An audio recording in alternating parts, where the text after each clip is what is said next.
Hey guys, what's going on? And today I'm going to be reviewing my Mosin Nagant. Now, I bought this gun used for 200 bucks at a local gun store. I bought it for 200 bucks, and that is because I had been looking for it for a long time. I've been looking for a Mosin Nagant to shoot for a very long time. So every time I went in there, I looked for a Mosin Nagant. And finally, this one turned up. So at 200 bucks, I figured that's a reasonable price. So I went in and I bought it. And I took it home, and it is a 1943. As you can see, it says 1943 right there. 1943 Soviet-made Mosin Nagant, and I went home and shot it. And right away, things I noticed were it has a very long trigger pull, so it can be difficult to aim and shoot. For this specific one, I had to do modifications on it on the extractor pin right here, the extractor, because it would not go all the way in. The bolt would not cycle forward with a bullet in there, and so I had to do a modification on that so it actually closed with the bullet in there.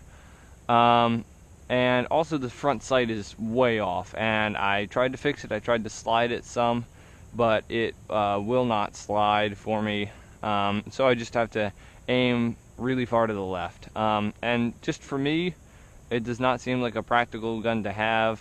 I personally do not like it for me. I was really excited when I first got it because I thought that I was going to shoot it all the time and it was going to be a whole lot of fun, but I do not like it very much. I don't like the bolt and its cycling action. I prefer American bolt styles. The trigger pull, I think, is too long for me. And I thought it would be a lot of fun, but really it's been a lot of work for me. So I think I'm gonna sell it, actually, probably later today. But I understand that people have great experiences with Mosin Nagants. I understand that people love them. Like they cannot get enough of the Mosin Nagants. And I understand that, whatever floats your boat. I'm not judging if you do like it. For me, I personally do not like it, for the reasons I just specified. Now, what you do have to admit about this gun is it is a piece of history. This was made during World War II. It's really interesting to have if you're not going to shoot it. It also has a ton of power. The 7.62 by 54R is a massive round. It can put a lot of hurt on whatever's downrange. So you have to keep that in mind. It is a big round. It gives you a lot of power. I just personally do not need that amount of power for me, and this is not my favorite gun in the world. Now, you're free to disagree with me, I understand, but that's my personal opinion. So what I'm going to do is I'm going to load this thing up, and I'm going to put 10 shots into a paper plate that I have downrange. I'm about, 30 yards away. So what I'm going to do is I'm going to put 10 rounds and try and hit that paper plate and see what I can do just to show you the accuracy of this thing. Okay, so I have 5 rounds in my hand. As you can see, 5 rounds in my hand, and I've got 5 rounds in my pocket. And what I'm going to do is I'm going to load and fire these 10 rounds, and I'm not going to edit anything out, just so that you can see the whole process. And if I have any problems at all, you'll be able to see, and just see how it works and what doesn't work, what does work, all the specifics about the gun.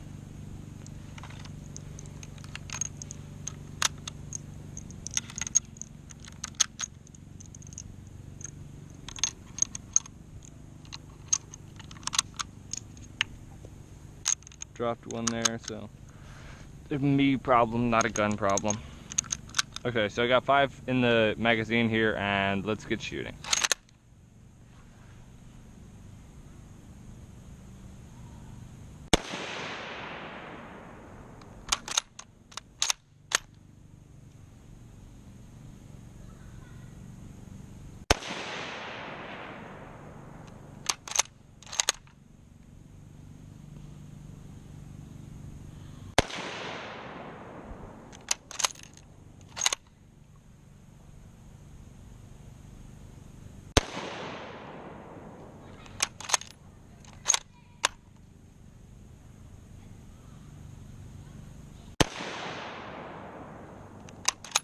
Okay, so that's the first 5. Let me load the next 5.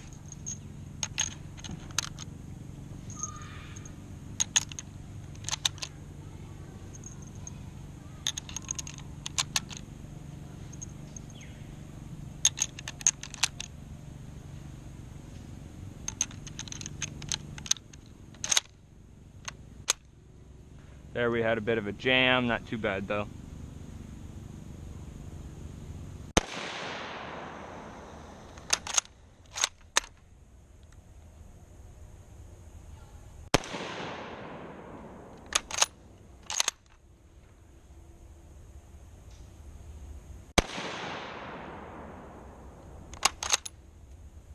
Okay, so the target fell down a little bit. Let me go set it up real quick.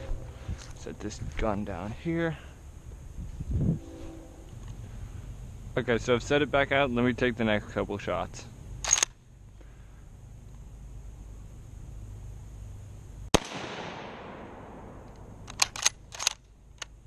Bit of a jam there.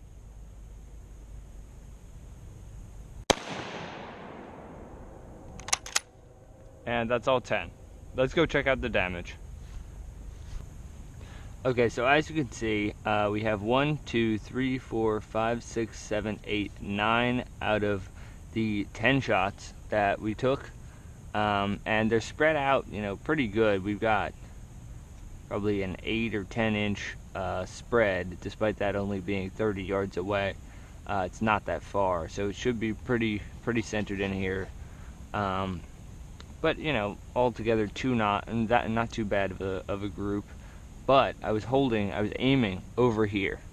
I was aiming over here and hitting all over the place over here. So it just tells you something about the grouping on that.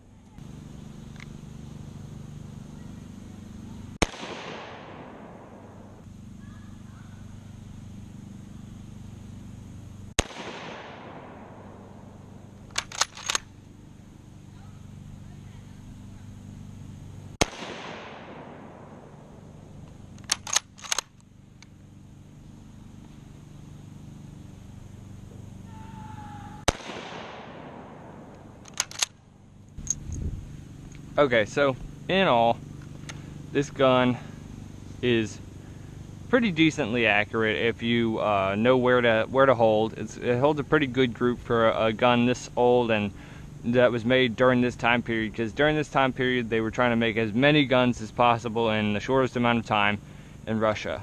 So for this gun, pretty decent accuracy. The front sight needs to be adjusted, of course. I personally had cycling issues when I first got this rifle, but I fixed those, as you saw during this video. You get a huge punch. The round is very big, so you'll never be lacking for power. I personally, it's not my favorite gun, but I can definitely see how this gun has a place in other people's armories or arsenals. So all in all, I'd say it's a decent gun, but not a decent gun for me.